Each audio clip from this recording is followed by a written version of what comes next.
This is our hero Simon. আমাদের ভালোবাসার সবার প্রিয় ছোট্ট সোনামণি। সাধারণত যারা ফেসবুক কেন্দ্রিক কন্টেন্ট ক্রিয়েশনে যুক্ত তারা সাইমনকে চেনেন না, এটা হবার নয়।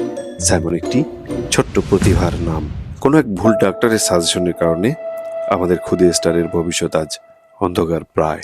আগে ছোটবেলায় ওকে যখন দেখতাম রোদে গেলে চোখ দুটো ছোট ছোট করে থাকতো।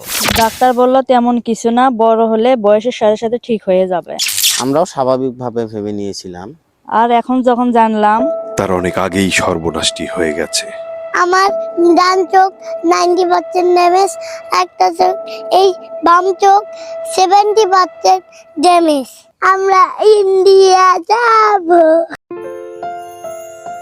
ছোট মানুষ তো, ও আসলে বুঝতেই পারতেছে না ওর সাথে কি হতে চলেছে। এত মানুষের সহযোগিতা, এত মানুষের দোয়া ওর সাথে আছে। ইনশাআল্লাহ মানবতার কাজ নিয়ে আপনাদের মাঝে ফিরে আসবো। নেতা তো কতই ছিল, দায়িত্ব গ্রহণ করতে পারার মতো পাড়া প্রতিবেশী, আত্মীয় স্বজন এবং অনেক অভিভাবক তো ছিল। কথা বলার মানুষের তো অভাব নেই। তাহলে কোথায় তারা? কে এসেছিল পাশে দাঁড়াতে?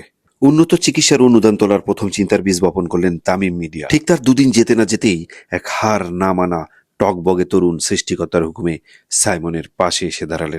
তিনি যিনি নিজেই নিজের উদাহরণ, এক আপোষহীন পার্সোনালিটি, থটস অফ বিল্লাল। আল্লাহ পাকের অশেষ রহমতে থটস অফ বিল্লাল ভাই সহ সারা দেশের কন্টেন্ট ক্রিয়েটর এবং দেশবাসী সহ প্রবাসী ভাইয়েরা সাইমনের পাশে এসে দাঁড়িয়েছেন। আলহামদুলিল্লাহ, আপনাদের সকলের দোয়ায় আমাদের ভিসা গ্রান্টেড হয়ে গেছে। আল্লাহ যদি সহায় থাকে, হয়তো সামনের সপ্তাহে আমরা দেশের বাইরে ওর চিকিৎসার জন্য যাব। সবাই দোয়া করবেন যাতে করে আমাদের ক্ষুদে কন্টেন্ট ক্রিয়েটর সাইমন সঠিক চিকিৎসা নিয়ে সুস্থভাবে আমাদের মাঝে ফিরে আসে।